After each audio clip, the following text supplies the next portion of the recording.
11 ವರ್ಷಗಳ ಕಾಲ ನೋಡಿದ ಬಿಗ್ ಬಾಸೇ ಬೇರೆ, ಇವಾಗ ನಾವೆಲ್ಲರೂ ಕೂಡ ನೋಡ್ತಿರುವಂತಹ ಬಿಗ್ ಬಾಸೇ ಬೇರೆ. ಟ್ವಿಸ್ಟ್ ಮೇಲೆ ಟ್ವಿಸ್ಟ್ಗಳನ್ನು ಕೊಟ್ಕೋತಾ ಬಿಗ್ ಬಾಸ್ ಹೋಗ್ತಾನೆ ಇದೆ. ಯಾಕಂತ ಹೇಳಿದ್ರೆ ಮನೆಗೆ ಕಾಲಿಟ್ಟ 2-3 ಗಂಟೆಯಲ್ಲಿ ಒಬ್ಬ ವ್ಯಕ್ತಿಯನ್ನ ಮನೆಯಿಂದ ಆಚೆನೆ ಹಾಕ್ಬಿಟ್ರು. ಅದನ್ನು ನಾವು ತುಂಬ ಜನ ಟ್ವಿಸ್ಟು ಅನ್ಕೋತಿದ್ವಿ. ಬಟ್ ಅಫಿಷಿಯಲಿ ಅದು ಅನೌನ್ಸು ಕೂಡ ಆಗಿದೆ.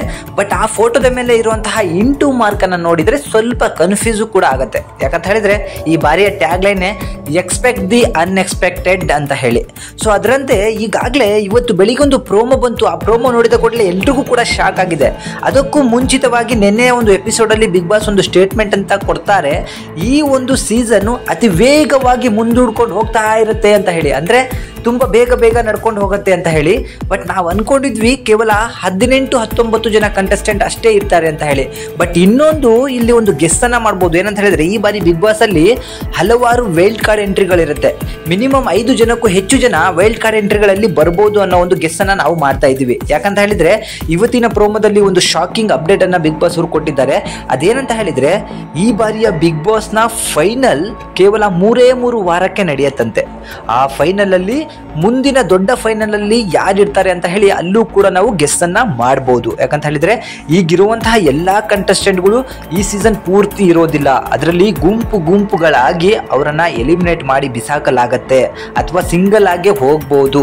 ಇಲ್ಲಿರುವಂತಹ ಕಂಟೆಸ್ಟೆಂಟ್ಗಳೇ ಫೈನಲ್ ಕಂಟೆಸ್ಟೆಂಟ್ ಅಲ್ಲ ಅಂತ ಒಂದು ಸ್ಟೇಟ್ಮೆಂಟ್ ಅನ್ನ ಬಿಗ್ ಬಾಸ್ ಕೊಟ್ಟಿದ್ದಾರೆ. ಇದರಲ್ಲೇ ನಮಗೆ ಗೊತ್ತಾಗ್ಬೋದು ಯಾಕೆ ಈ ಸಲ ಇಂತೂ ಡಲ್ ಆಗಿರುವಂತಹ ಕಂಟೆಸ್ಟೆಂಟ್ ಗಳನ್ನ ಆಯ್ಕೆ ಮಾಡಿದ್ದಾರೆ ಅಂತ ಹೇಳಿ ಅನ್ಕೊಂಡಿದ್ವಿ. ಬಟ್ ಅದಕ್ಕೆ ಈಗ ಒಂದು ಕ್ಲಾರಿಟಿ ಸಿಕ್ಕಂಗಾಗಿದೆ. ಇವರೆಲ್ಲರೂ ಕೂಡ ಫೈನಲ್ ವರೆಗೂ ಇರುವಂತಹ ಕಂಟೆಸ್ಟೆಂಟ್ ಅಲ್ಲ, ಮಧ್ಯದಲ್ಲಿ ಮತ್ತೆ ಬರ್ತಾರೆ. ಅವರು ಕೂಡ ದೊಡ್ಡ ಮಟ್ಟದ ಹೆಸರನ್ನ ಮಾಡಿರುವಂತವ್ರು, ಹಲವಾರು ರೀತಿಯಾದಂತಹ ಕಾಂಟ್ರವರ್ಸಿಯಲ್ಲಿ ಸಿಗಾಕೊಂಡಿದ್ದವರು.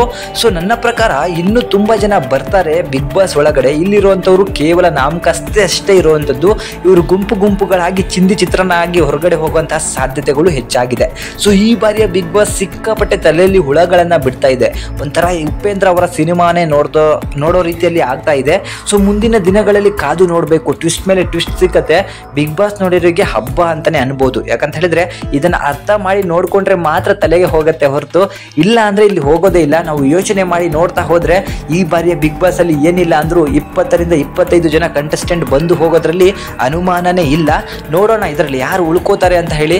ಚೆನ್ನಾಗಿ ಆಡ್ಕೊಂಡು ಜನಕ್ಕೆ ಮನರಂಜನೆಯನ್ನ ಕೊಟ್ರೆ ಉಳ್ಕೋಬಹುದು. ಸುಮ್ಮನೆ ಕೂತ್ಕೊಂಡು ಊಟ ಮಾಡದೆ ಎದ್ದೋದೆ ಅಂತ ಅನ್ಕೊಂಡವನು ಖಂಡಿತವಾಗಿ ಈ ಬಾರಿ ಬಿಗ್ ಬಾಸ್ ಅಲ್ಲಿ ಇರೋಕ್ಕಾಗಲ್ಲ. ಇದ್ರ ಬಗ್ಗೆ ನಿಮಗೇನು ಅನ್ಸುತ್ತೆ ಅದನ್ನ ಕಮೆಂಟ್ ಮಾಡಿ ತಿಳಿಸಿ. Thank you.